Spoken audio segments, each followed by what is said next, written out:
There's good news in the unsolved case of the Zodiac Killer. After 55 years, he has finally been identified, and he was not in any way the person that you thought he was.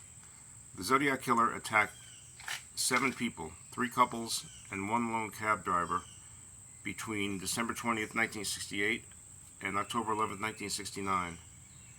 He then simply stopped killing and wasn't caught.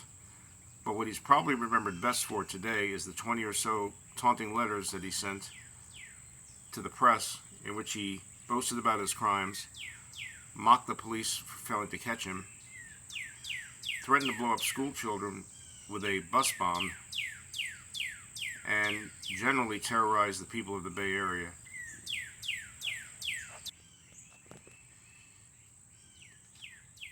In 1999, I had an original idea that apparently had never occurred to a generation of police detectives. I asked myself if Zodiac may have written letters to the editor under his own name to the newspapers in the area before becoming himself the Zodiac Killer. This idea led to just one letter, and that one letter led to one name. And the name of that person, Shel Cavalli, was the Zodiac Killer. Over the years, there have been over 3,000 suspects and many attempts to solve the Zodiac case. A few of these suspects have gotten documentaries made about them. Arthur Lee Allen, Earl Van Best, Rick Marshall, Larry Kane, Ross Sullivan. None of them was the Zodiac Killer, and none of them even came close to being the Zodiac Killer.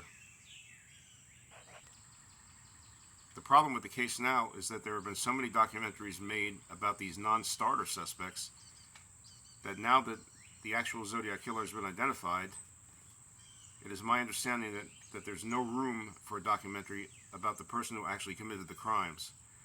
I find this incredibly ironic and incredibly difficult to believe. I am urging you to consider doing a documentary on my research. I guarantee you that if you give me a forum, I will give you a documentary that will blow people into next week. The evidence against Cavalli is so amazing that no one has ever seen anything like it before. To give you one example, on the night of Zodiac's last murder, which took place in the Tony Presidio Heights neighborhood where Cavalli lived, just 2.5 blocks from where the murder took place, Cavalli was stopped and spoken to by an SFPD officer, but then just let go because he didn't fit the image of what they were looking for that night.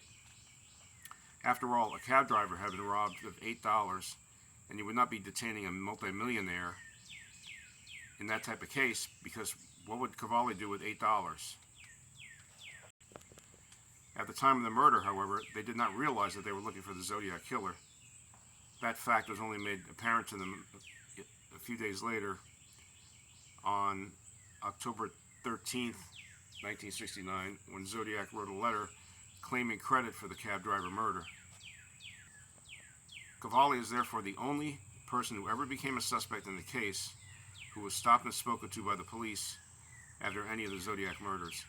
I have written a book which is currently getting 4.5 stars on Amazon titled In the Shadow of Mount Diablo, The Shocking True Identity of the Zodiac Killer.